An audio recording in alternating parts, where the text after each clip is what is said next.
नमस्कार छात्रों, स्वागत है आपका वर्चुअल स्कूल ऑफ गया के गया गाइडेंस प्रोग्राम में। आज हम लोग 12th क्लास कोर्स में इतिहास का अध्याय 10 लेकर आए हैं, ठीक है, जिसका नाम है उपनिवेशवाद और देहात, सरकारी अभिलेखों का अध्ययन। बच्चों, मैं प्रदीप कुमार प्रोजेक्ट सेवा कन्या +2 विद्यालय से आपका स्वागत करता हूं। पिछले 9 अध्याय हमने क्लास 12th का कैप्चर कर लिया है।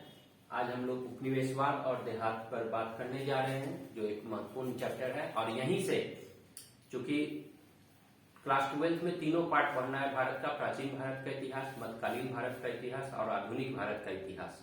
आधुनिक भारत के इतिहास में हम लोग यहीं से आज इसी चैप्टर से हम लोग प्रवेश करने जा रहे हैं।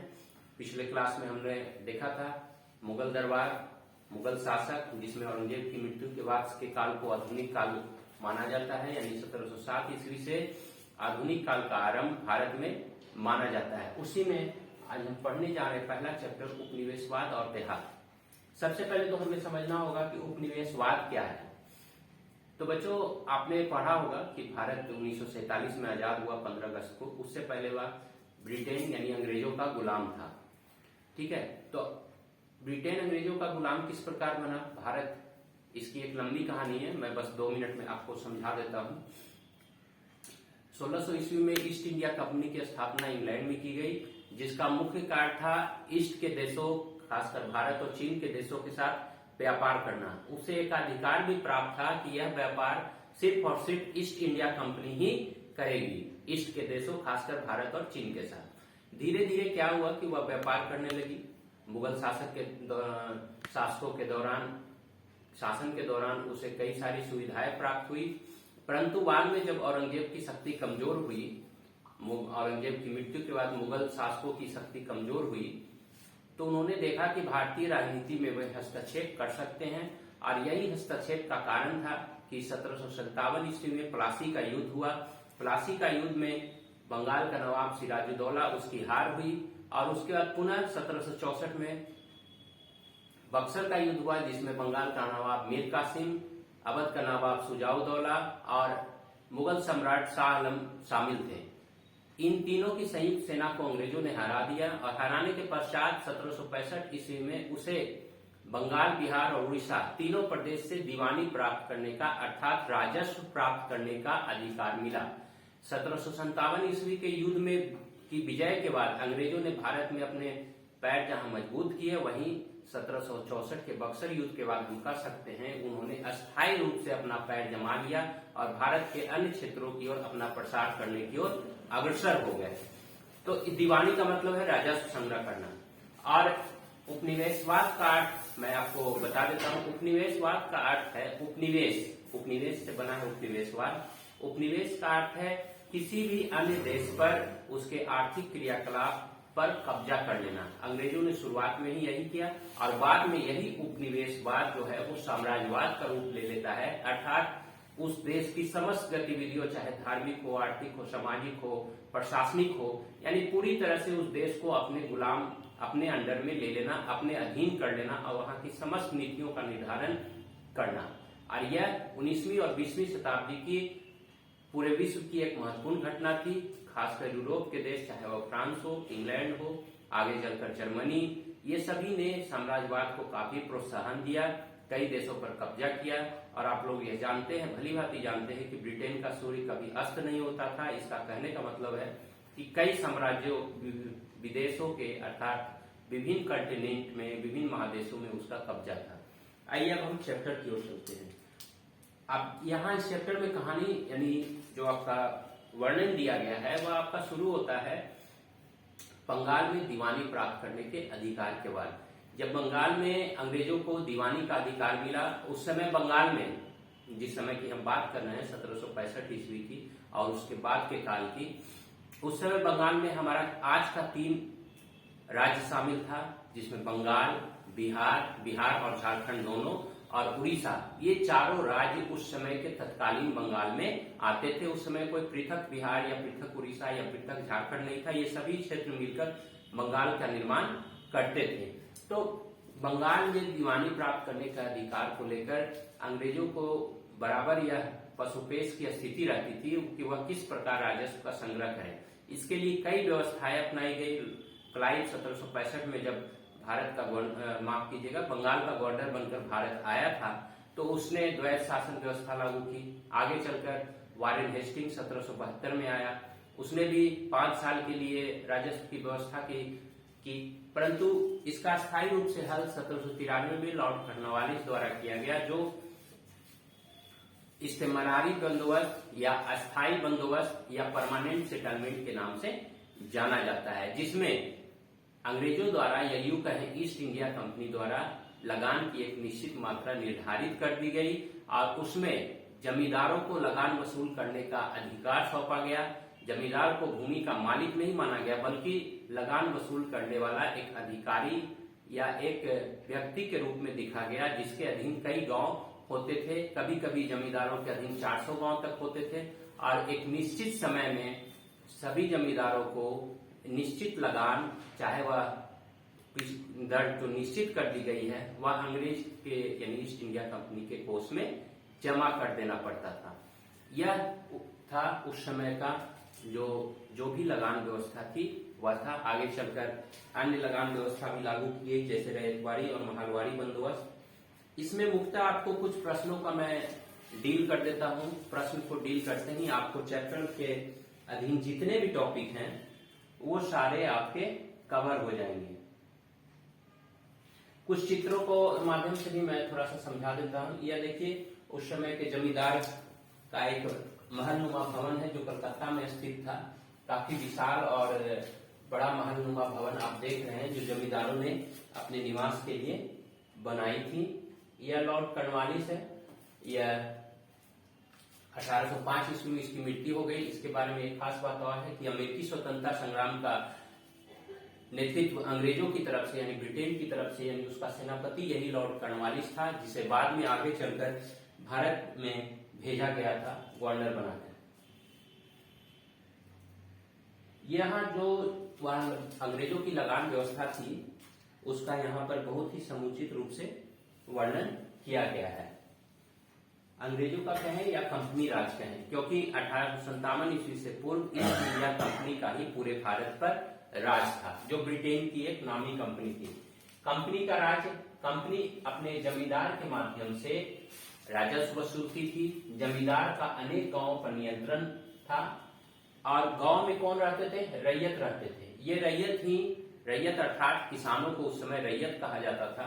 ये किसान जमींदारों को लगान देते थे और किसान भी क्या करते थे, जो जिनके पास ज्यादा जमीन होती थी वे दूसरे रैयतों को, जिसे सिकमा नाम दिया गया है, उन्हें अपनी जमीन जोतने के लिए देते थे और इनसे भी ये रैयत लगान प्राप्त करके जमींदार को देते थे और रैयत खुद भी खेती करते थे। उस समय के देहाती क्षेत्रों में एक और वर्ग उभरा हुआ था जिसे जोतदार कहा गया। यह जमींदार तो नहीं था परंतु यह धनी किसान था, जिसके पास कभी कभी हजारों एकड़ की भूमि होती थी। यानी कि गांव का जो धनी किसान और संपन्न किसान होता था उसे जोतदार नाम दिया गया। और ये जोतदार लोग जो होते थे इनका गांवों पर प्रत्यक्ष नियंत्रण रहता था। यह इसलिए क्योंकि जमींदार अक्सर शहरों में निवास करते थे और जो जोतदार लोग होते थे वो गांव में निवास करके किसानों के सुख दुख और उन्हें ऋण वगैरह उपलब्ध कराया करते थे।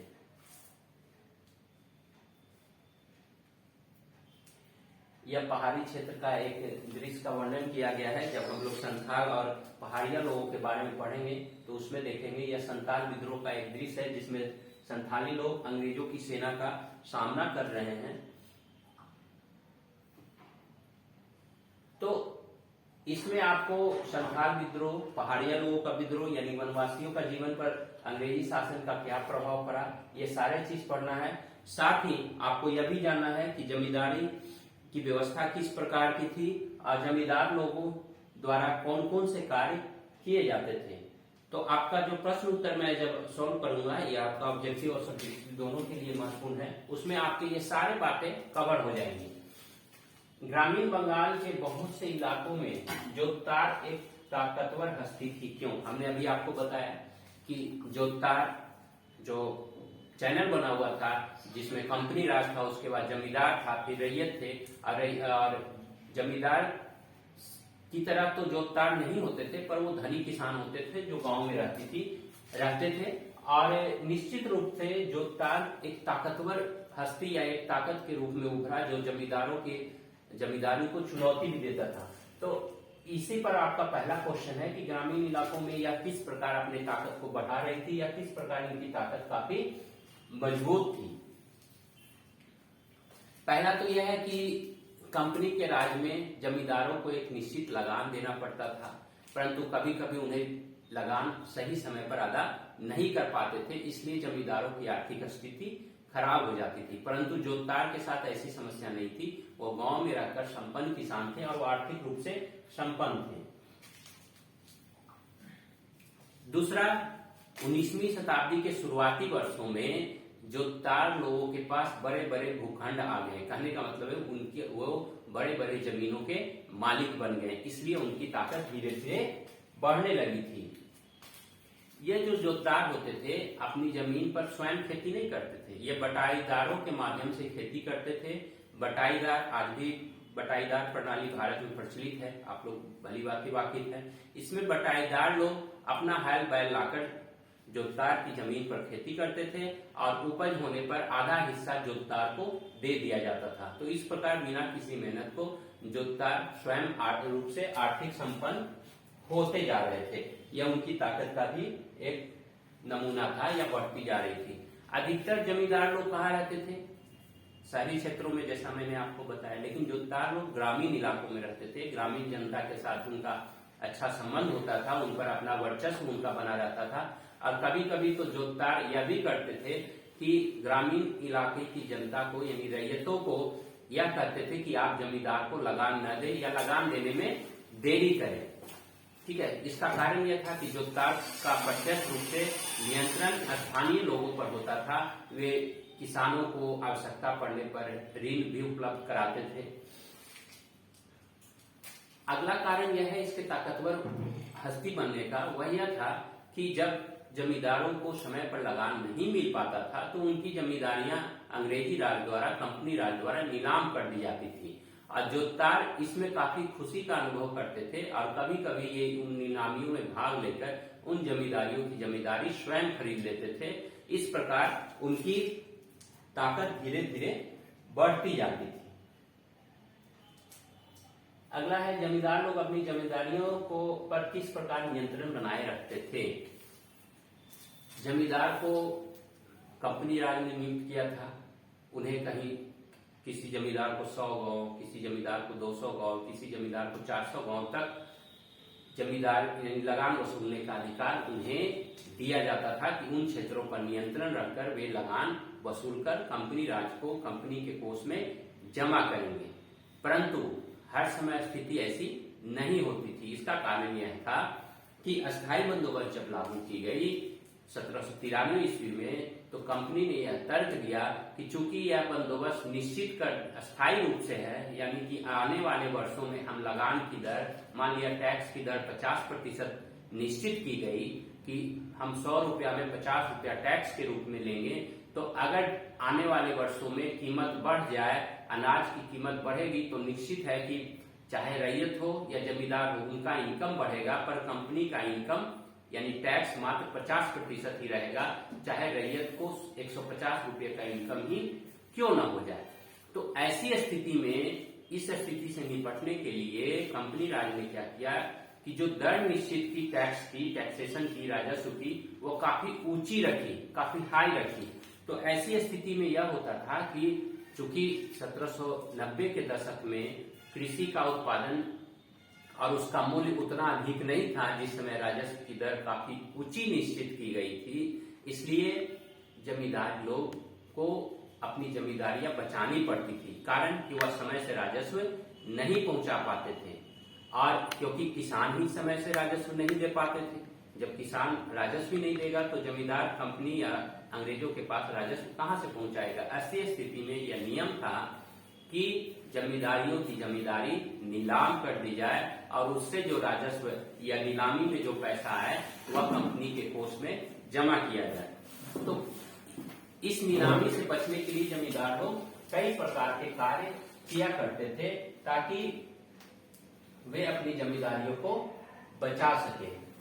पहला तो यह काम करते थे कि जमींदार लोग क्या करते थे कि अपनी जमींदारी अपनी माता या अपनी स्त्रियों के नाम से खरीद लेते थे। कंपनी राज में यह नियम था कि अगर महिला के नाम से जमींदारी है तो उसे नीलाम नहीं की जाएगी। यह सबसे पहला अपनी जमींदारी को बचाने के लिए करते थे। जब राजस्व की वसूली समय पर नहीं होती थी तो नीलामी की जाती थी।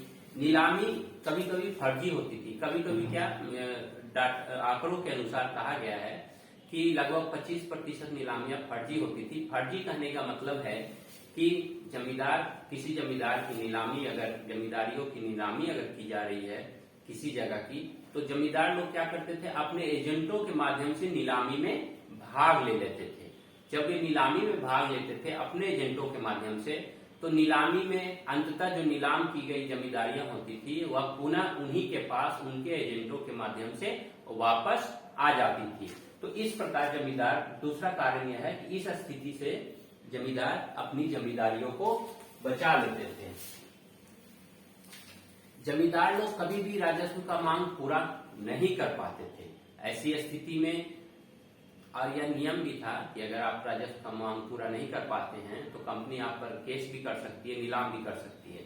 ऐसी स्थिति में क्या होता था, जो हमने आपको एजेंट की बात की, यह तो एक माध्यम हो गया अपनी जमींदारियों को पुनः वापस प्राप्त करने का।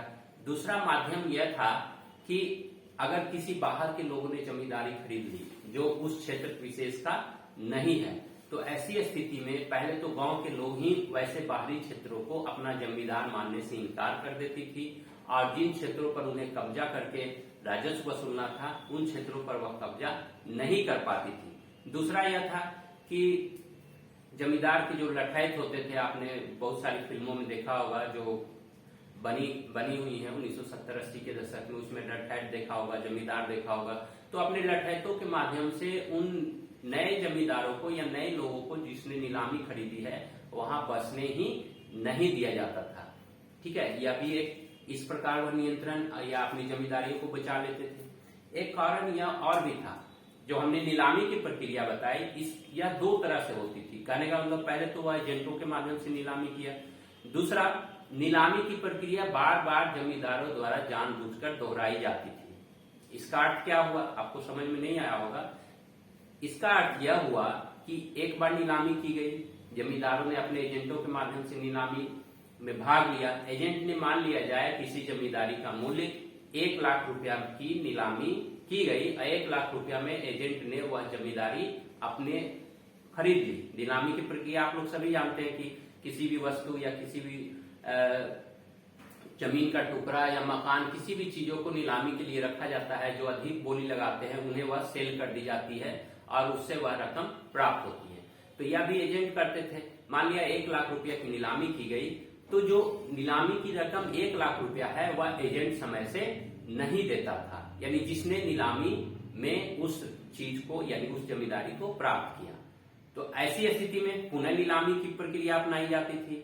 पुनः नीलामी की प्रक्रिया में भी वही होता था, नीलामी में जो रकम निश्चित की गई या जिसने भी बोली लगाई वह ही उस रकम को अदा नहीं करता था। और यह प्रक्रिया 2, 3, 4, 5 बार जब दोहराई जाती थी तो अंततः तंग आकर कंपनी राज के अधिकारी क्या करते थे कि कम दरों पर ही पुनः उसी जमींदार जो पूर्व में ही जिसके पास जमींदारी थी उसे वह जमींदारी दे दी जाती थी। यानी कि इस प्रकार अपने एजेंटों के माध्यम से जमींदार लोग दो तरह से अपनी जमींदारी बचा लेते थे। अगला क्वेश्चन है, पहाड़िया लोगों ने बाहरी लोगों के आगमन पर कैसी प्रतिक्रिया दर्शाई? पहाड़िया लोग कौन थे? जो पहाड़ों में निवास करते थे उसे पहाड़िया लोग कहा गया। ठीक है, राजमहल की पहाड़ियों में, या आप कह सकते हैं कि जो आदिवासी थे उन्हें अंग्रेजों ने पहाड़िया नाम दिया। जब राजमहल के क्षेत्रों में बाहरी लोगों का आगमन हुआ, बाहरी लोग यानी कि कंपनी के अधिकारी हो गए, सेठ महाजन हो गए, ठीक है, इन लोगों का आगमन हुआ तो इनकी प्रतिक्रिया काफी तीखी थी। ये इन लोगों को अपने जंगली क्षेत्रों में आने नहीं देना चाहते थे, क्योंकि कंपनी राज का मानना था कि जब अधिक से अधिक कृषि होगी तो राजस्व भी अधिक प्राप्त होगा। अब कृषि प्राप्त करने के लिए आपको क्या चाहिए? भूमि चाहिए। भूमि किस प्रकार प्राप्त होगी? जब जंगलों की सफाई की जाएगी। और पहाड़िया लोगों का मुख्य जीवन का आधार ही जंगल था। पहाड़िया लोग झूम की खेती करते थे, जिसके बारे में आप लोग सभी जानते हैं कि जंगल के किसी खास हिस्से की सफाई कर दी जाती थी और वहां उपलब्ध जो भी छोटे मोटे घास पेड़ या बड़े बड़े पौधे पेड़ हैं उसमें आग लगा दी जाती थी, और जो राख बचता था उस राख में ही बीज को छींटकर खेती की जाती थी। इसे झूम की खेती कहते हैं। और पहाड़िया लोग कुदाल के माध्यम से, कुदाल आज भी आप जानते हैं कि हमारे जीवन का और खेती का एक अभिन्न अंग है, तो कुदाल के माध्यम से जमीन को थोड़ा बहुत खुरच देते थे, हल का प्रयोग वो नहीं करते थे। तो इस प्रकार वो झूम की खेती करते थे। दूसरा, जंगल से प्राप्त लाभ हो गया, विभिन्न प्रकार के फल हो गए, ठीक है। इसके अलावा वो लकड़ी को काट कर शहरों में बेचा करते थे, काट कोयला का व्यापार करते थे। यानी जंगल से ही जितने भी वस्तु है उसका उनका जीवन यापन का मुख्य आधार था। लेकिन जब जंगलों की सफाई शुरू हो गई, कंपनी राज के अधिकारी और महाजन, सेठ, ठीक है, ये सब आकर उन क्षेत्रों में रहने लगे, तो इनके जंगलों की सफाई होने से चारागाह भी कम गए पशुओं के लिए।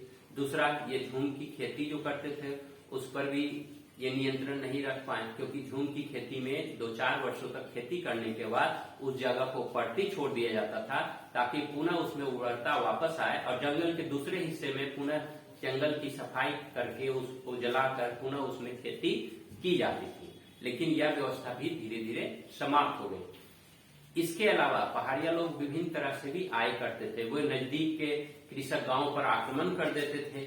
आक्रमण करने के बाद वहां के मवेशी और वहां के पशुधन के अलावा अनाज भी लूटकर वो अपना जीवन यापन करते थे। तो इस स्थिति से निपटने के लिए जमींदार लोग कुछ खराज, टैक्स का एक नाम है, खराज इन पहाड़िया लोगों के कबीले के मुखिया को देते थे, ताकि ये इस पर आक्रमण न कर सके।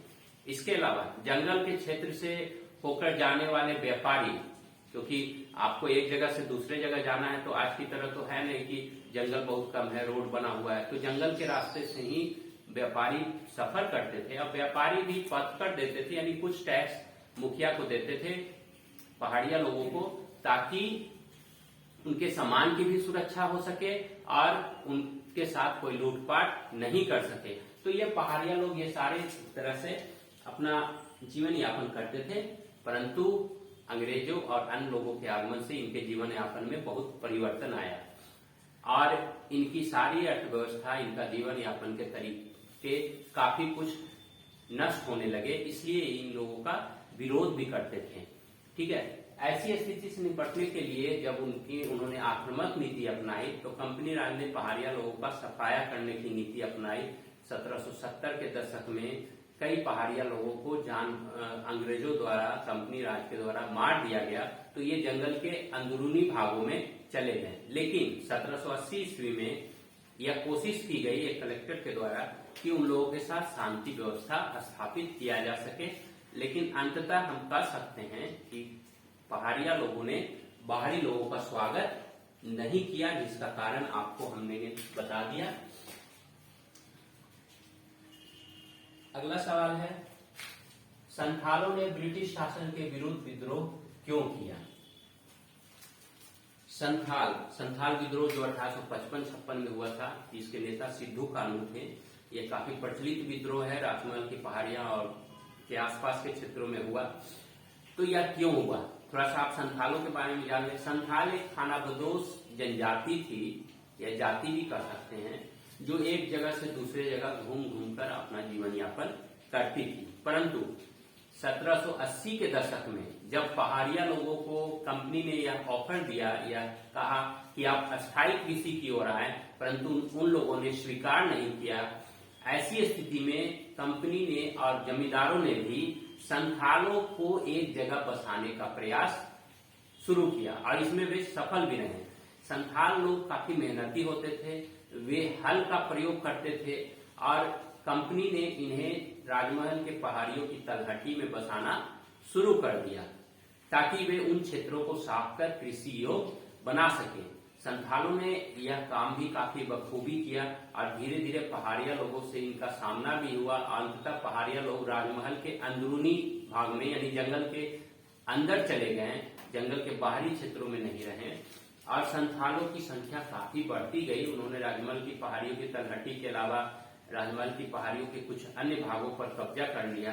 कब्जा करने का मतलब उसे साफ कर खेती करना शुरू कर दिया और इस तरह वे अस्थायी रूप से वहां बस गए। उनकी खानाबदोश जिंदगी को विराम लगा। परंतु संथालों ने धीरे धीरे यह महसूस किया कि चाहे वह जमींदार हो, चाहे वह कंपनी राज यानी अंग्रेजों के अधिकारी हो, वो उनका शोषण कर रहे हैं। संथालों को जिस क्षेत्र में बसाया गया उसे दामिन ए कोह के नाम से जाना जाता है। वह पूरा क्षेत्र दामिन ए कोह के नाम से जाना जाता है और बाद में उसे संथाल परगना का नाम दिया गया, जो 5500 वर्ग मील में फैला हुआ क्षेत्र है। ठीक है, तो उन्होंने विद्रोह किया ही क्यों? पहला कारण तो यह था कि उन्हें निश्चित रूप से लगा कि हम खानाबदोश की जिंदगी त्याग कर जो अस्थायी डेरा ढूंढ रहे थे वह हमें मिल गया। परंतु जब उन्होंने कृषि क्षेत्र में काफी प्रगति कर ली, उनका इनकम यानी कृषि उत्पादन बढ़ने लगा, तो अंग्रेजों ने उन पर टैक्स काफी मात्रा में लगाना शुरू कर दिया, जिससे वे काफी क्रोधित हुए क्योंकि उनका मानना था कि यह पूरा क्षेत्र, यह पूरा दामिन कोह इलाका हमारा है, इस पर किसी को टैक्स नहीं लेना चाहिए क्योंकि हमने इस जगह की साफ सफाई करके कृषि योग्य बनाया है। तो पहला कारण तो टैक्सेशन का था, जिसके कारण संथाली लोग काफी क्रुद्ध हो गए।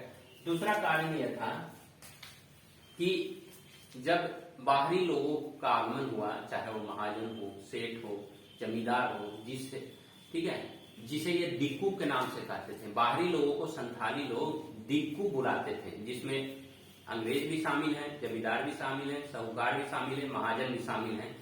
ठीक है, जब दिक्कू का आगमन हुआ तो ये क्या करते थे, जब टैक्सेशन लगाया गया तो संथालों ने इन महाजनों से कर्ज लिया। कर्ज लेने के कारण, कर्ज किस लिए लिया? ताकि राजस्व को वो अंग्रेजों को दे सके।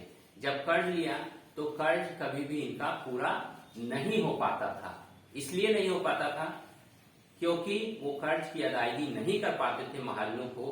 अंततः महाजन लोग उनके पशुधन को, उनकी जमीन को हथिया लेते थे। इससे भी संथाल लोग क्रुद्ध थे, कारण महाजन के पास जो कर्ज लिया जाता था वो बही खातों में हेर फेर कर देते थे और संथाल चूंकि पढ़े लिखे नहीं थे, इसलिए अंततः उन्हें अपनी जमीन जायदाद से हाथ धोना पड़ता था। ये लोग इनके खिलाफ कचहरी भी नहीं जा सकते थे क्योंकि इनके पास उतना संसाधन नहीं था। तो महाजनों से ये काफी क्रुद्ध थे और शुरुआत में जो विद्रोह हुआ वह इन्हीं महाजनों और जमींदारों के खिलाफ हुआ, जो धीरे धीरे आगे बढ़कर अंग्रेजों के खिलाफ भी शुरू हो गया था और अंततः अंग्रेजों ने इस विद्रोह का दमन किया था। तो ये कारण था संथाल विद्रोह का। और भी कुछ कारण थे जो आप यहाँ दिखाए गए हैं। अगला है दक्कन के रैयत ऋणदाताओं के विरुद्ध क्यों हो गए या उनसे क्रुद्ध यानी क्रोधित क्यों हो गए। दक्कन में जो महाराष्ट्र का क्षेत्र है वहां कपास की फसल काफी मात्रा में होती थी।